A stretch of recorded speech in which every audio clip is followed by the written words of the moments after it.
Hi friends, Krista here. Thanks for stopping by Books and Jams. Today we are going to be talking about the 5 lowest rated books on my Goodreads.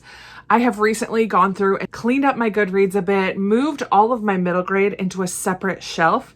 So I have 5 books here now that are on my owned TBR shelf on Goodreads, and these are the 5 lowest rated. I talked about 3 of them in my September TBR because that was one of the prompts that I got, lowest rated on Goodreads.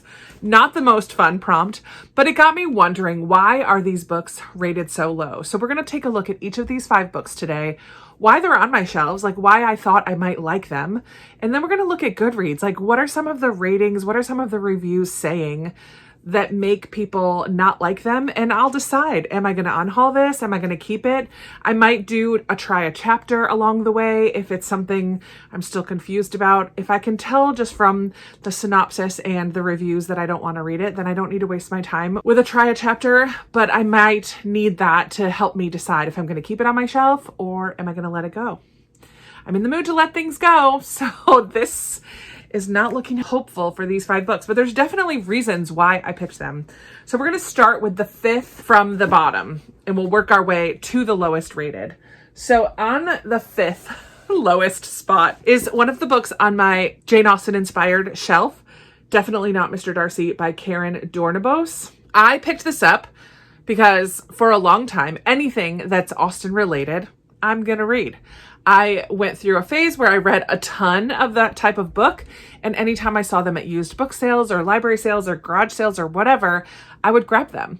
So this is one of those books that I picked up. I do think this is not a retelling. It's definitely a modern day book with an Austen-inspired lens. So let's see what the back says. This is no ordinary Regency romance. It's reality. Chloe Parker was born 2 centuries too late. A 39-year-old divorced mom. She runs her own antique letterpress business, is a lifelong member of the Jane Austen Society, and gushes over everything Regency. But her business is failing, threatening her daughter's future. What's a lady to do? Why audition for a Jane Austen-inspired TV show set in England, of course? Oh my word. I love that. Okay, so this is reminding me why I picked up this book. I love reality TV. What Chloe thinks is a documentary, turns out to be a reality dating show set in 1812. 8 women are competing to snare Mr. Reitman, the heir to a gorgeous estate and a $100,000 prize. So Chloe tosses her bonnet into the ring, hoping to transform from stressed out Midwestern mom to genteel American heiress and win the money. No cell phones, indoor plumbing, or deodorant to be found. She must tighten her corset and flash some ankle to beat out women younger, more cutthroat, and less clumsy than herself. But the witty and dashing Mr. Reitman proves to be a prize worth winning, even if it means the gloves are off. It sounds like such a fun story. It has a 3.28 rating. Let's take a look at some of the reviews and see why people are not loving this one. Very little depth to the story. The first few chapters were rough going. The 39-year-old heroine acts like she's bipolar a good bit of the time. The surprise was easy to guess about a third of the way through. The structure of the competition was ludicrous. Hi, I'm Chloe, and I love the Regency era, and I don't like the modern one. I'm kind of proud of knowing carriages better than cars and needing my 8-year-old daughter to handle the internet for me. Can't imagine why my letterpress business is doing badly, can you? But surely going on this Jane Austen theme show will fix it. I'll win the grand prize of $100,000 and my whole life will be excellent. Plus, living in authentic Regency conditions in England will be a dream come true. What do you mean I can't have my cell phone? I need my cell phone. What do you mean this is a dating show?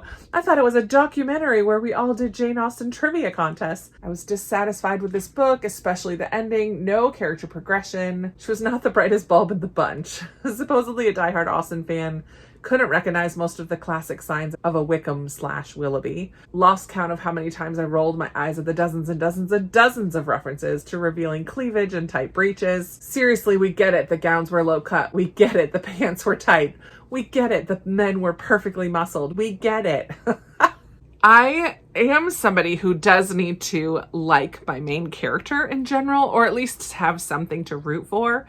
And it sounds like from these reviews that most people really didn't like the main character, that although she's 39, which is kind of exciting to think of an older main character, not older, 39 is still young, older than like 20 somethings or like fresh out of college type of a thing. Like she's a single mom going through life, but at the same time, she doesn't really seem like she's paying close attention to things. I don't know. Okay, I am going to go ahead and read the first little bit of this to see if I get along well with the writing style or not, and then I'll decide. I'm still torn because I think the premise sounds so fun, but I also believe people when they say that the main character isn't that great. So I'm going to read a little bit. This is how many pages? It's 370-ish pages. So it's on the longer side for kind of a rom-com type of a feel. The first chapter, though, is only 8 pages. I'll be back and let you know. Okay, I read the first chapter of Definitely Not Mrs. Darcy, and I'm intrigued, to be honest. I just think it's going to be a train wreck that is going to be so much fun. Chloe arrives in England, and she has no clue that what she thinks is a documentary is actually a dating show. Fiona is her maidservant and is helping her bring her things and get settled in her room, and keeps kind of probing, so what is it that really brought you here and all of that? And Chloe is always just talking about the money. And so I thought, let me go and take a look at some of the 5-star reviews, people who did love this book, and see what they're saying. I loved it. I definitely didn't want it to end. Those were the first words out of my mouth when I finished this book. She's not model perfect in any way, which makes her a perfect character for me. The author obviously spent a lot of time researching the Regency period because there was no detail missed in the descriptions. Liked the characters, liked the surprises, liked the twists and turns. Sorry to see it end. I mean, that sounds great. I think I've decided I'm going to keep this on my shelves. I'm enough interested in the whole dating reality TV show that is set in 1812, learning about Regency time period, and we'll see if I end up liking Chloe, the main character, or not, but I'm intrigued enough that it can stay on my shelves. Now we're going to switch gears and go ahead onto the 4th book, which is Bird in Hand by Christina Baker Klein. Look at that fall cover. Definitely looks like a fall cover. I have read other books by this author, including Orphan Train, which I loved, and a few others, and I've enjoyed them. So I'm curious why this one only has a 3.24 rating. The Goodreads description says, 4 people, 2 marriages, everything is about to change. It was dark, it was raining, it was just an accident. On the drive home from a rare evening out, Allison collides with another car running a stop sign, and just like that, her life turns upside down. When she calls her husband from the police station, his accusatory tone reveals cracks in their relationship she never noticed were there. Now she notices everything, and she begins to realize the life she carefully constructed for herself is as tenuous as a house of cards. A novel about love and friendship and betrayal and the secrets we tell ourselves and each other. All right. I mean, nothing about that either excites me or deters me. The first review to pop up is from Sarah. It says, not sure how this can be the same author as one of my favorite books, Orphan Train. Characters were awful. Story is so boring. Yikes. Not even sure why I finished this book other than that it was easy to finish. A depressing book. None of the characters were likable. Okay, that is a huge red flag for me. Okay, I just read a review from Margaret. It was pretty long, and I've decided I'm not going to keep this book. This one is going to follow Allison, who's married to Charlie, and Claire, who's Allison's best friend, and Ben, Claire's husband. But Claire knew Charlie way long ago. She decided to marry Ben, but she still had always had this attraction to Charlie. So she sets Charlie up with her other friend, Allison, so that it kind of keeps Charlie in her life. It sounds like Claire is a manipulative, horrible person who betrays them. And I don't really like books that touch on adultery at all. I don't know if it ever crosses the line fully, but from reading Margaret's review, how many stars? She only gave it 1 star. She said ultimately this book is about Claire. She's really the main character, and Charlie, Ben, and Allison are kind of all on the periphery, even though it starts out with this car accident, but the car accident is really just a tool for Allison giving a deeper look at her marriage and what's really going on. But Allison, Ben, and Charlie are not really fleshed out at all. It's only Claire that we really get a glimpse at, and Claire is awful.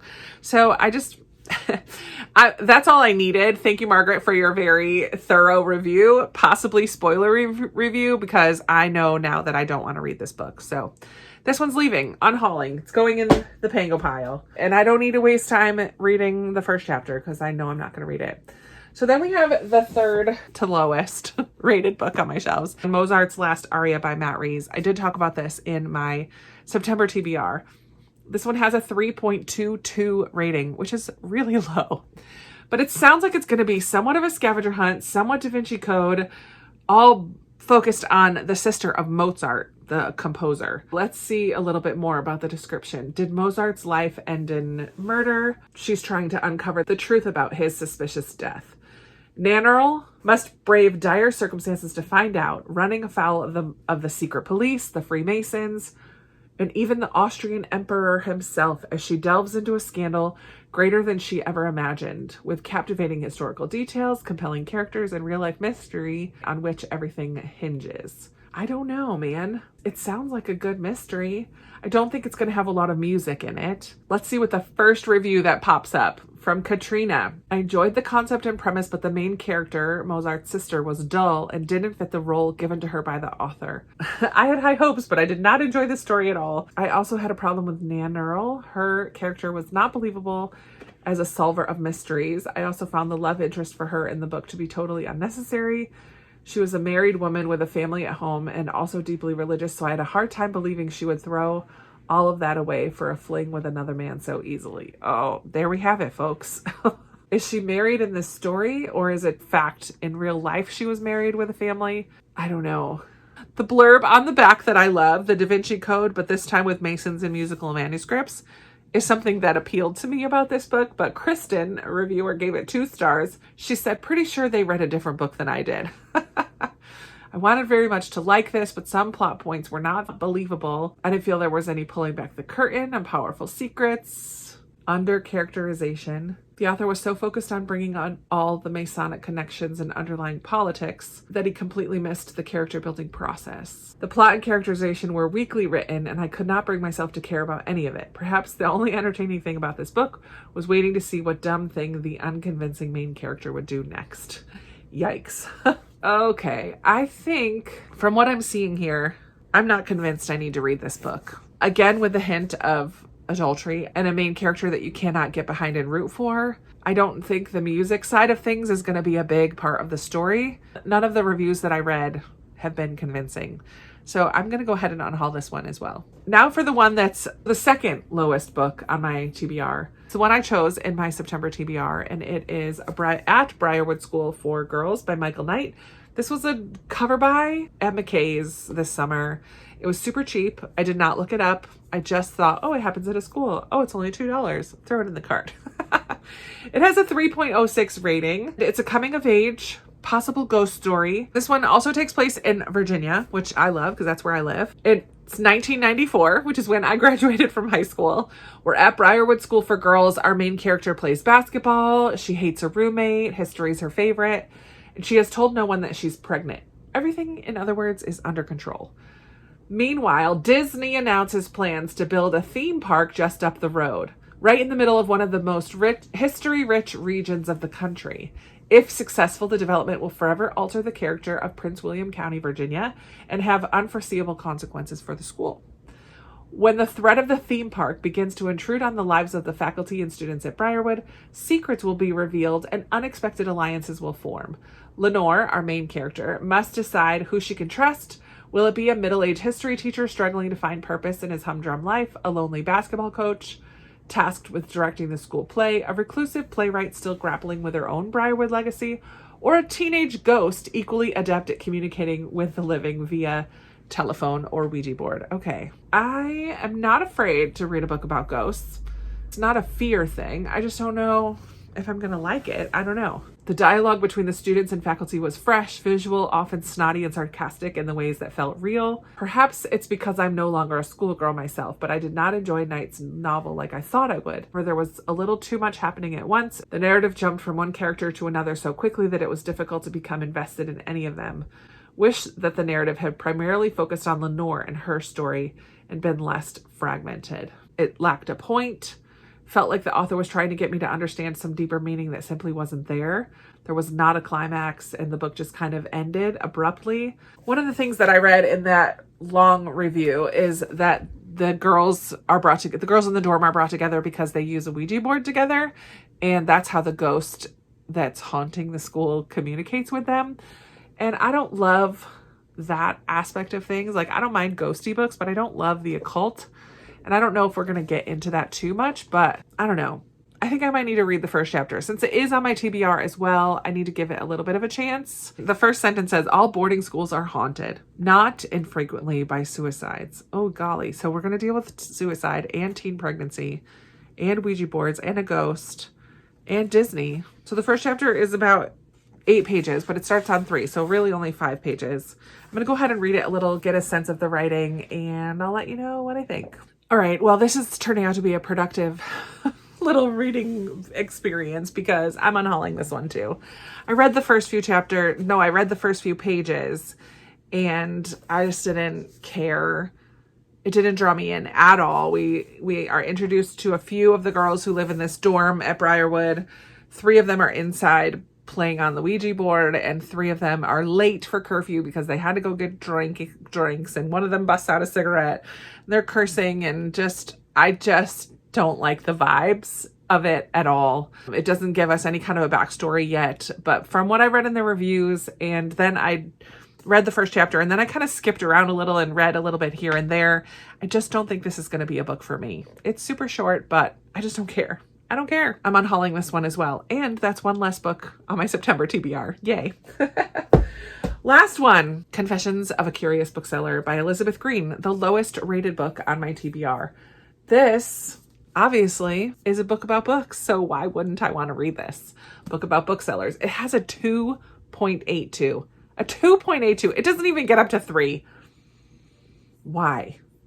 It's 487 pages. I mean, it's a chunker, but a lot of it is letters, and all of it is letters. Let me see what this says. A heartening and uproariously funny novel of high hopes, bad choices, book love, and one woman's best and worst intentions. Fawn owns a used bookstore in West Philadelphia. In West Philadelphia, born and raised, on the playground is where I spend most of my days. A cornerstone of culture for a community that for the past 20 years has found the quirkiness absolutely charming. When an amicable young indie bookseller invades her block, Fawn is convinced that his cushy couches, impressive selection, coffee bar, and knowledgeable staff are a neighborhood blight. Misguided yet blindly resilient, Fawn readies for battle. So it looks like 2 bookstores opening in the same area. But as she wages war, Fawn is forced to reflect on a few unavoidable truths. The tribulations of online dating, a strained relationship with her family, and a devoted, if not always law-abiding intern. Not to mention what to do about a pen pal with whom she hasn't been entirely honest, and the litany of repairs her aging store requires. Through emails, journal entries, combative online reviews, texts, and tweets, Fawn plans her next move. Now it's time to dig deep and use every trick at her disposal if she is to reclaim her beloved business and her life. I mean, that sounds fun to me. Let's check out some of the reviews. The first 3 reviews are a 3-star, a 1-star, and a 2-star. It's a little disappointing. This is the 326th book I've read this year, and it's by far the worst. Fawn is both an unreliable narrator and a truly terrible person. She's a pathological liar and does not seem to understand basic decency. While the author attempts to have Fawn make breakthroughs in the final pages, it does not redeem her character. I see where the author wanted to go and the message she wanted to convey, but it did not save this book. Perhaps this should be renamed Drunken Emails from a Lonely Cat Lady. Poorly written, misleading title, never wanted to punch a fictional character in the face so much. Oh no. Oh no. Susie gave it 5 stars. I loved this so much. So quirky, well written, genuinely funny, such a great escape from reality. I enjoyed the format, loved every single character, especially the ones that seem hard to love at first. I will read this one again. I'm curious, so I'm going to read a little bit, especially because this was gifted to me. I'm going to give it a try. I'm not just going to unhaul it. I feel like even though it's long, it could go pretty quickly. So I'm just going to read 10 pages or so. All right. So yeah, I'm going to read a little bit, see what I think about the writing. If I can get a sense of the main character of Fawn. We'll see. We'll see. I'll let you know in just a second. I read the first 15, 16 pages of this. I'm going to keep this on my shelves. I'm curious enough to keep going. I think knowing that it's not going to be a Hallmark sweet saccharine book, knowing that it's not going to be a rom-com, that it is going to have a flawed, possibly annoying main character. I think knowing all of those things will help me go into this with different expectations maybe than other people have gone into it. But I love the epistolary format. I kind of enjoy her snarky responses to reviews that people leave about her bookshop. I enjoyed the conversation that's beginning between her and her sister. They seem to have a pretty close relationship. There's hints about a not so smooth relationship with her dad, who's elderly and ailing, and the sister has gone to visit him as she has not. So there's hints of kind of a fraught relationship there. So a little bit deeper of a storyline, possibly. I like the one glimpse we get of one of her workers, and we haven't yet gotten it all in the first 15 pages to the store opening up. Oh yeah, there was one thing. One of her workers sent a staff email about the store opening up. She's like, yep, I'm aware of it. It's okay. We're going to all work together. It's going to be fine. It's not going to be fine, but I'm curious to see where it goes. I think she's funny. I think what's funny in her sarcasm now might get annoying as the book goes on, but I don't know. I'm interested. I am interested. So I'm going to keep the 5th and the 1st, the lowest and the 5th lowest, and I'm going to go ahead and unhaul the 2nd, 3rd, and 4th lowest rated. So I would love to hear your thoughts on any of these books. Do you agree with me? Would you have chosen differently? Have you read any of them? I love talking with you in the comments. So let's go ahead and chat about these 5 books. I'm curious if you use Goodreads, what's one of the lowest rated books on your shelves? Give it a chance. See if it's something that you really want to read or not. Maybe it's something that you can easily unhaul from your TBR. I don't know, just for funsies. Thank you so much for spending some time with me today and watching my video and supporting my channel by commenting and liking and hanging out. I love that you're here and I really appreciate you. And I look forward to talking with you in another video very soon. Bye.